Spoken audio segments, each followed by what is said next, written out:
see what's going on over there? I just see, I don't even know what her name is, the lady with the. For real? Okay, awesome. I'm Lori Coates, BCBA, school psychologist and BATE team coordinator. And I'm Jocelyn Ruiz. I'm also BCBA and co-coordinator of the BATE team. And this is our second episode of BATE Debate Topics Worth Tackling. BATE Debate will address simple research-based behavioral practices that will work with individual students and groups of students in school settings. Sorry. Yeah, we can start it over. Okay. We're starting over. Are you good with that? Okay, starting it over. Here we go. All right. Hi, I'm Lori Coates, BCBA, school psychologist and BATE team coordinator. And I'm Jocelyn Ruiz. I'm also BCBA and BATE team co-coordinator. And this is our second episode of BATE Debate Topics We're Tackling.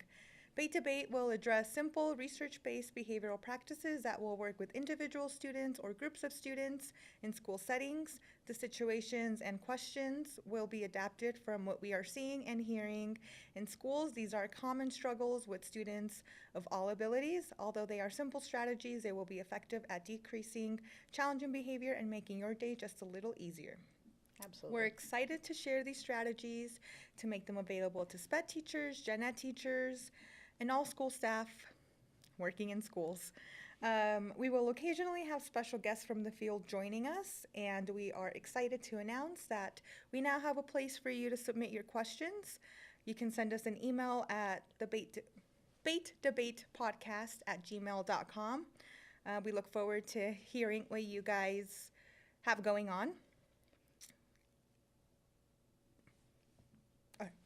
As always, the topics we discuss are very specific to a particular area we experience. Before we jump into the topic for today, maybe it would be helpful to talk about general factors that influence student behaviors. So Lori, what are some of these factors? Well, several factors really impact students, like their own background, where they are developmentally, cognitively, their culture, social skills, their identity factors. Really, the thing is for us to always be aware, right? In the behavior analytic field, we call it being culturally competent. Always being aware of what our students' needs are, what their backgrounds are, and how that impacts behavior. And then truly it comes down to consistency and reinforcement. The more consistent we are with students, that actually shows them we care. And then being reinforcing, right? Being able to access reinforcing is really critical for students. So what is our topic for today, Jocelyn? Today we're going to be talking about disruptive versus dangerous behaviors and our responses to those. So, Lori, what is a disruptive behavior? Disruptive are those that interfere with learning during the day, but they're not harmful. So these are things like swearing, screaming, whining, and even disrobing. So a student disrobing is disruptive. It's not directly harmful. Out of seat, talk outs. There's so many disruptive behaviors that teachers are challenged with. So Jocelyn, how would you define a dangerous behavior?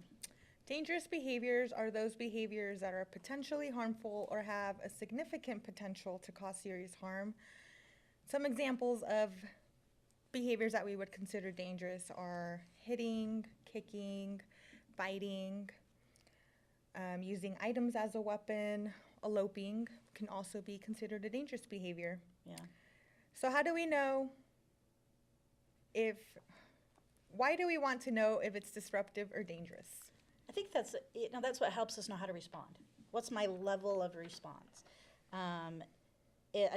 Disruptive behavior, quite often, if a kid's talking out, swearing, out of their seat, they're looking for attention. So if I respond too much for that, then all I'm doing is reinforcing that disruptive behavior, and I'm going to see more of it.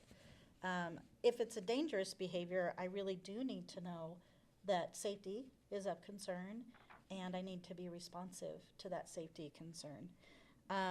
Also, just remember that we want to follow our district's policy. Every school district, every company is going to have a different policy regarding those safety things. So we want to follow those safety directions from there. And we know that the disruptive behaviors take a lot of instructional time from teachers, and this is the reason they become so challenging.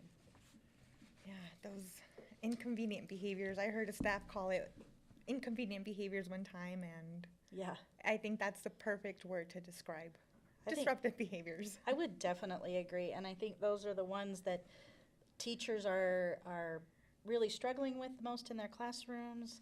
They're, you know, the things that take up the most time. And unfortunately, students have figured that out, and they love all the attention they get from these disruptive behaviors. The dangerous ones are the ones that are keeping, I don't know, teachers up at night, you know, though, too.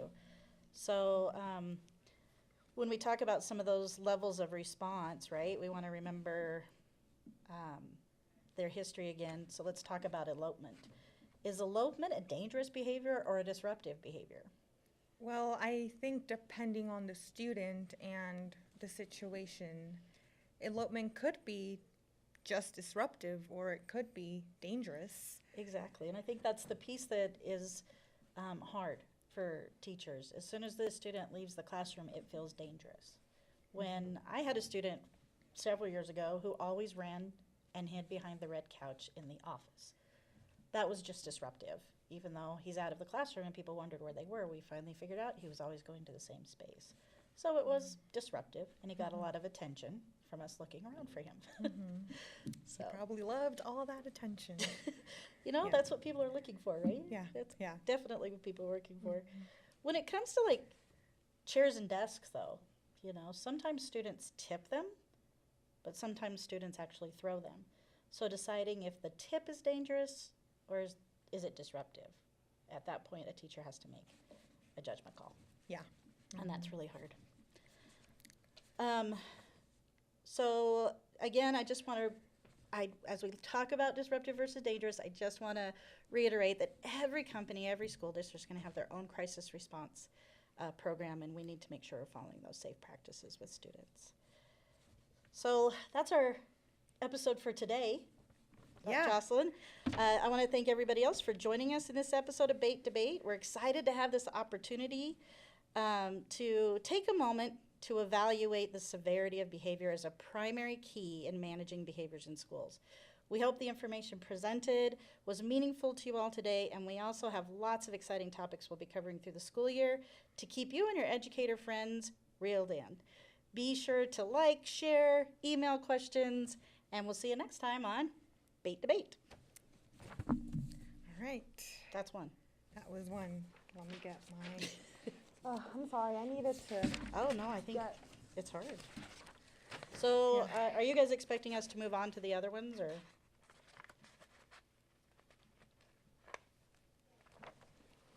We just keep going? Keep on, chit-chatting? I gotta get a drink, though, first. I have to fix my earpiece. Okay, there we go. Too fast, too slow, too loud, too quiet? You guys have anything, feedback before we go?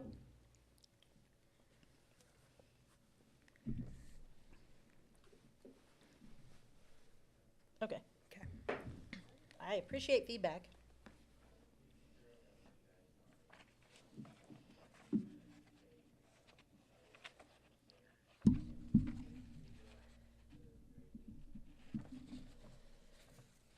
Oh, perfect. All right. We'll say we're done. Yeah. And scene. And see. All right. We're going to go on to the second one now, I think. Are you ready? Yeah, I'm ready. Oh, all okay. right. Have them let us know. I'm wondering about spelling out the The- email. Bait Debate Podcast. Yes. Yes, we're listening. Yeah. Okay, sorry. Okay. There, maybe I'm in a better position this time. Let us know when we're ready.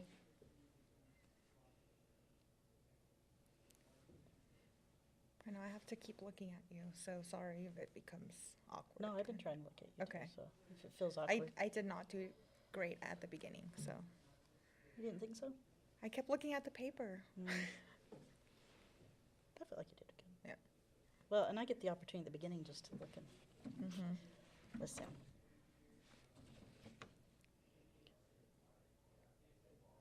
maybe I'll keep my leg still.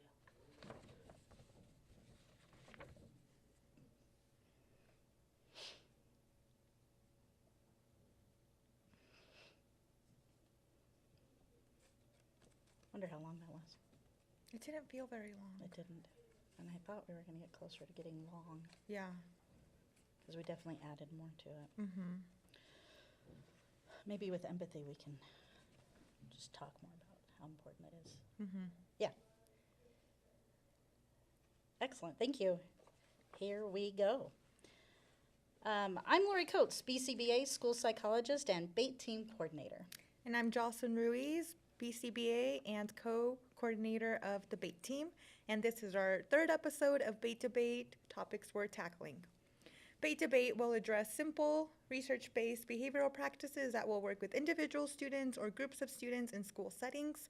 The situations and questions will be adapted from what we are hearing and seeing in schools.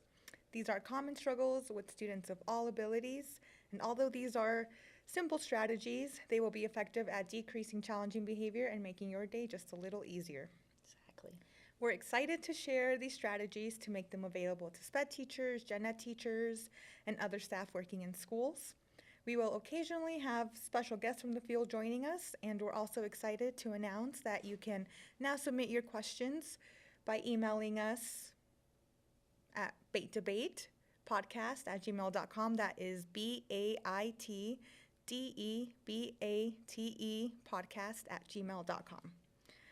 We're looking forward to hearing about what you guys are experiencing.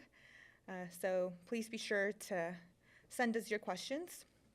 So Lori, last episode, we talked about identifying behaviors and their severity before responding. Did you have any experiences recently where this was critical, and what can you tell us about what you learned?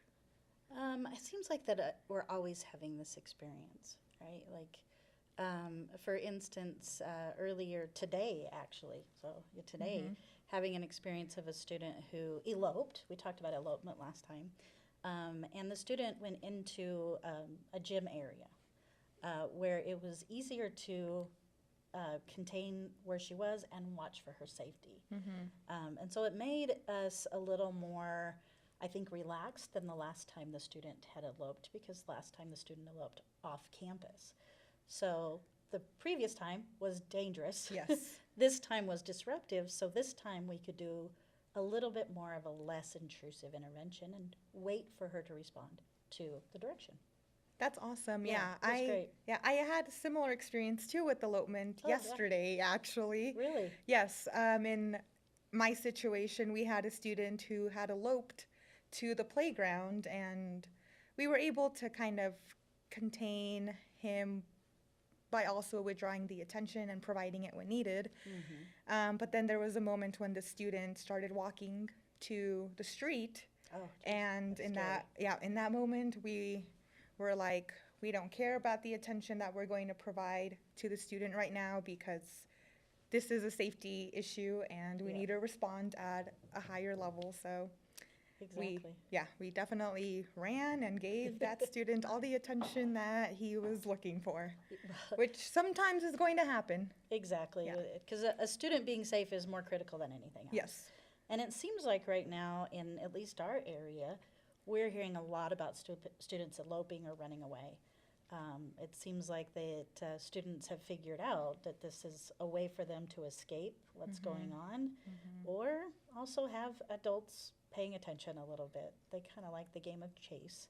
Yeah. So it's a scary thing for all schools, I think, because there's always a street out in front, and it makes them nervous. Some of these schools are on busy main streets, and that increases the safety risk at that moment. So exactly. So it's good examples of those watching for the disruptive versus dangerous. Unfortunately, dealing with elopement, which is way too much. But what's the primary topic for today, Jocelyn? Today we're going to be talking about echoing empathy. So let's talk about, what does empathy do for us humans? Gosh, empathy is so critical. It's that ability to understand how someone might be feeling, because you can imagine what it's like to be in their shoes. It enables us to build and maintain relationships. And it helps us feel connected to others, right? And feeling connected is important. It helps us feel valued and cared for. And this is, of course, how we want students to feel that way, right? And if someone understands our world and understands why we may be experiencing a certain feeling, that relationship becomes strengthened when somebody can say, yeah, I think I get it. Yes. Right? Hearing I Yes. get it is one of the best things to hear. And by understanding another perspective, we also become more effective because we're better able to see what that person needs. Mm-hmm. Yeah. How do you feel like we can cultivate greater empathy? Well, there's a couple different ways or things that we can do to cultivate greater empathy. The first is starting by accepting and validating student feelings. When somebody validates your feelings and you feel understood,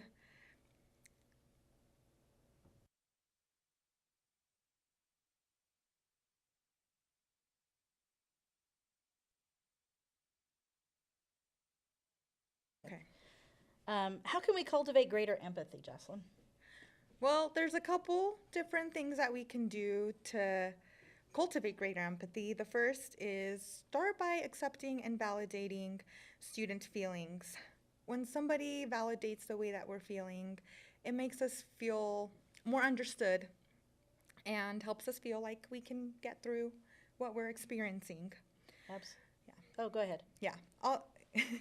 Another thing that is She's important. interrupting. Can you hear her? I know I fell out of my. Oh, it fell out of your ear. Okay. Hers fell out of her ear. Go ahead. Oh, shoot. Okay. Where should we start at? Where do you think we should start? The first question, the second question?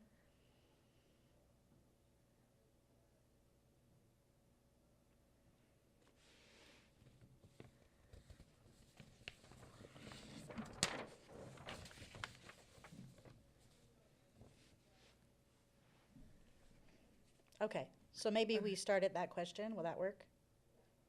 Okay. Sure. So I ask it, right? Go ahead. Okay.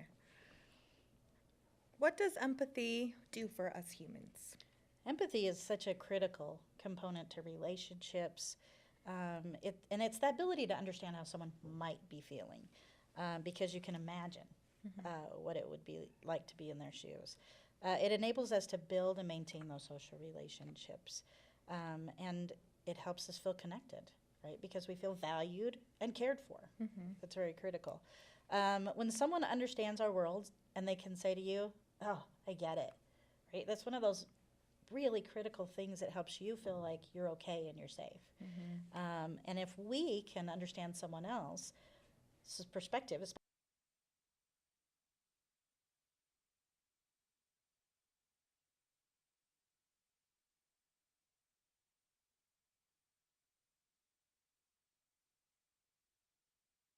there something we need to do?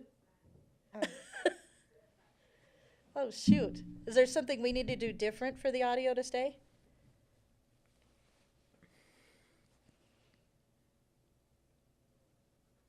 That's frustrating.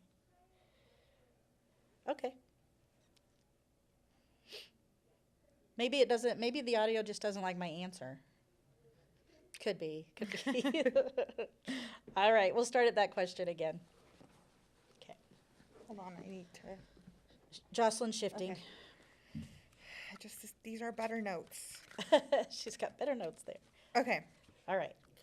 so start at, okay. Yeah. What does empathy do for us humans?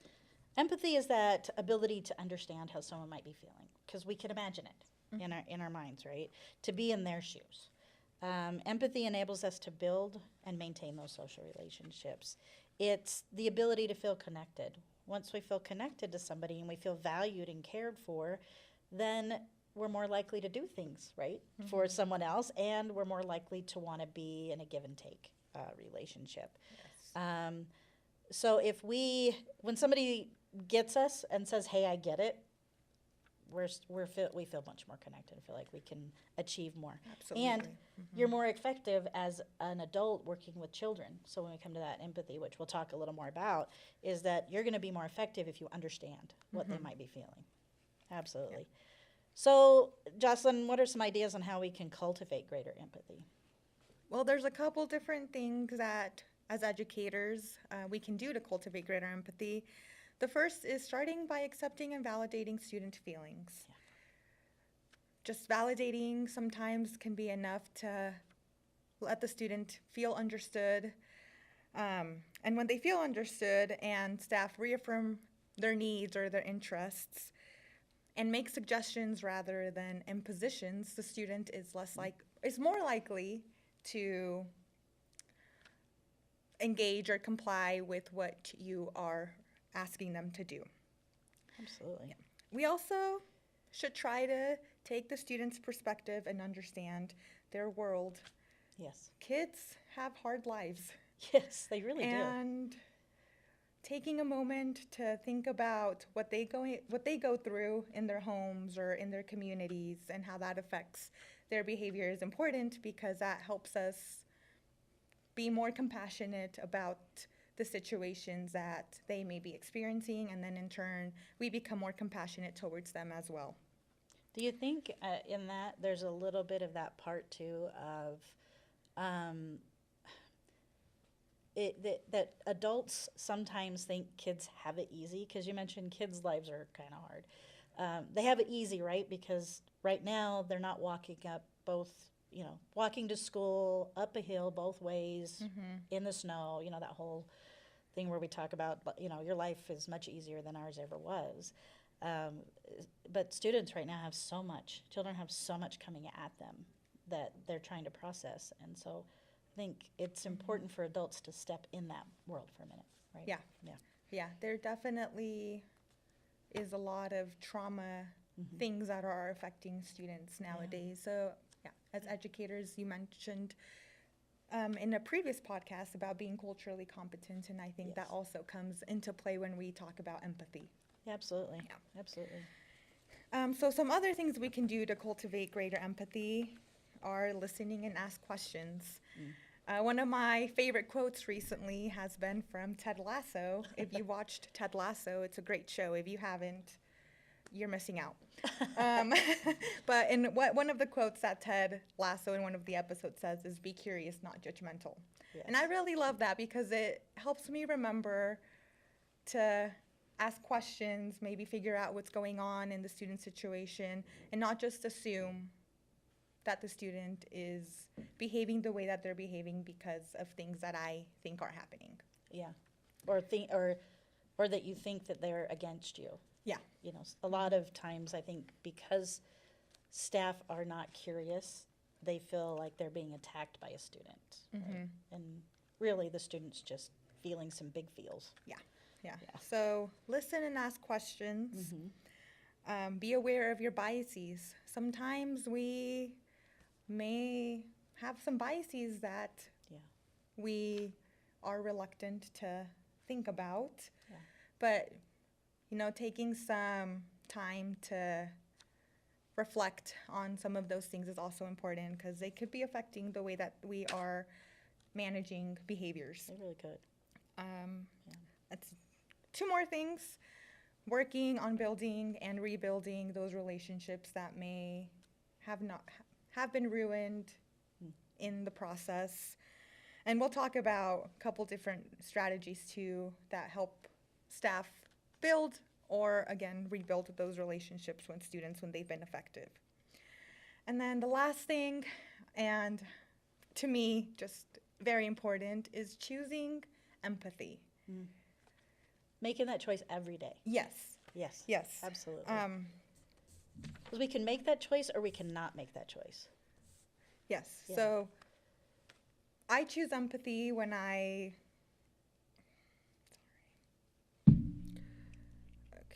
I'm sorry. That's okay. Just keep going.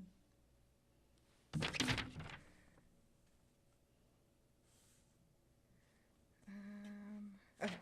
So last thing is We can go with the that. last thing is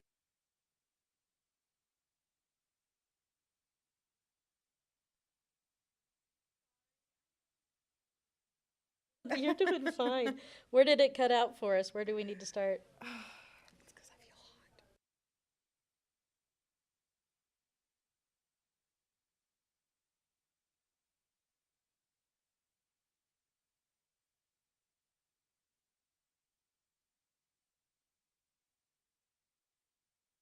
I think this thing makes us Yes. irritated, right? Yeah, and then Yeah. I feel hot, so I'm like moving Yeah. my hair around. Don't worry about moving your hair around.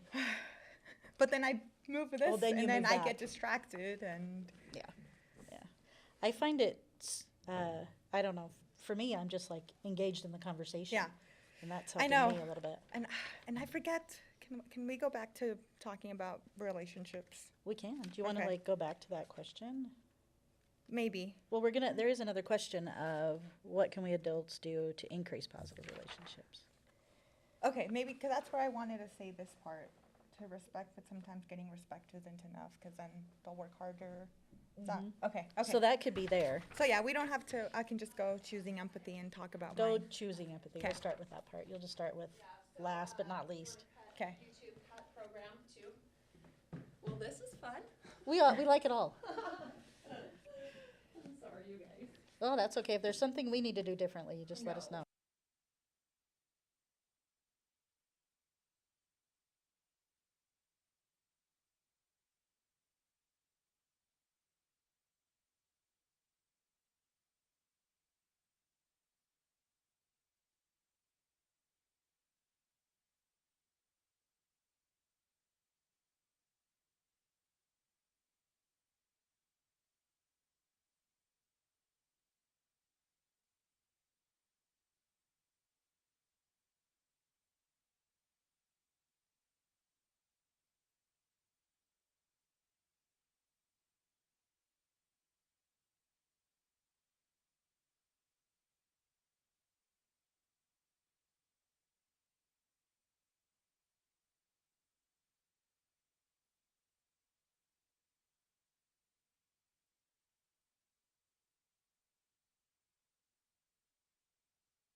Good. And then- oh, it's out. Oh, it's in. Is oh, it it's is it out. when we bump the things, the earpieces off? No, the earpieces because it's been these mics. So this is what's okay, going out. Okay. Yeah. Yeah. Um. And I haven't touched the table this time. Yes. Thank you. Thank you. You're I needed doing praise. great. I needed a good Yes. reinforcer. Uh-huh. I'm gonna take a drink Also, though. Yeah. Are either of you allergic to peanut butter? No. Okay. Want some peanut butter cupcakes after this? Well, sure. Cool. I'll take some. I thought about your peanut butter story. I'm like, we can Oh, never the put peanut butter story. That is We're gonna funny. switch comms to B so that both you and your partner can talk to the talent. Oh, cool. I just love calling us the talent. the talent. By the way, Jocelyn, you're the Oh. talent. So I produce the news for Channel 2 and Channel 4, and we called the newscast the show. The show. Yeah, so whenever we referred to the newscast, but in the newsroom, it was always like, I write for the 5:30 show. Uh-huh. Yeah, so we always called it show, the show, the show. So it's funny, and then we always called the talent. I love being called the talent. You're like, I can get used Yeah. Yeah, the talent's here. Yeah, talent's here. I think it's Oh, funny. man.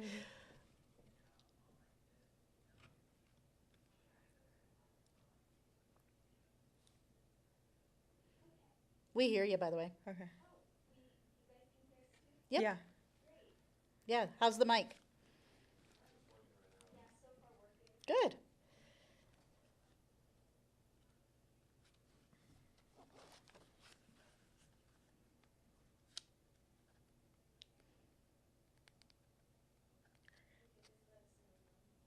Okay. Do we need the door closed or is that okay? Do you want to do the fancy clap thing again? Only because it's fun. The fancy what thing? Clap thing. Oh. Okay. I'm starting with that same question. I don't think they've told us to start yet. Oh. Have they? No. Yeah. I think they're setting up Okay, Pro I'll Tools. wait. Pro Tools for the talent. Oh, I think that's awesome. I'll take Pro Tools. Ooh, I should just tape it right I know. I was thinking. Well, that'd like- probably look funny in the camera. Yeah. I know. I'm like, could I have like a visual somewhere? Could somebody get me cue cards? I'm gonna need Yeah. the talent in here is gonna need Needs cue cue cards. cards, yeah. Oh my heavens! Maybe we'll do that next time. I would think it'd be fun. I want to see. Oh, see, ask and you shall receive. Mm-hmm. We want cue cards, teleprompter. Yeah. I wonder how I'd do. With the cue cards? Well, it's like the teleprompter. Have you seen those? Yeah, I know. I feel like I I'd feel be like so I'd be like, focused. dum, ba, da, ba, Yeah. ba, ba, ba, ba.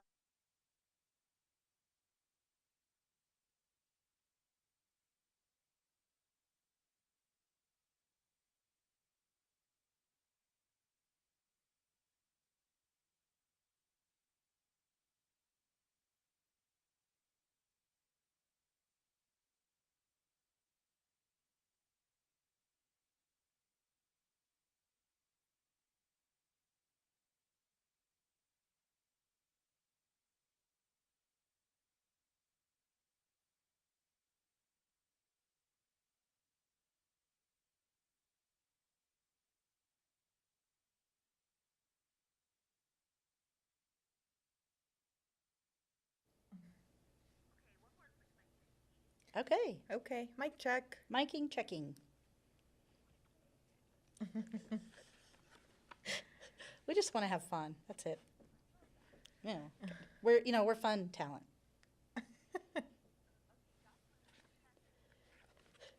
Test.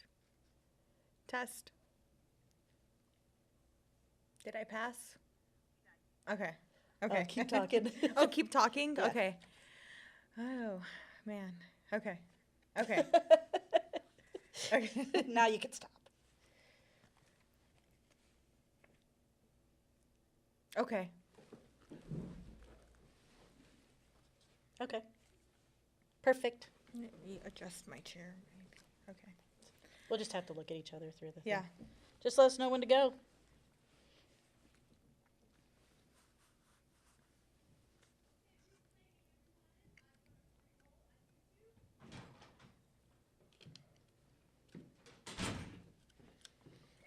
Remind me of your name? Liz. Liz. Yeah, nice to meet you. We like that you guys are here. Oh, well, good.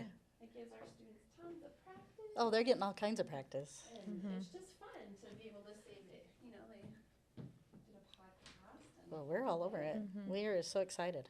How do we do the YouTube stream thing? Oh, you're good. Okay.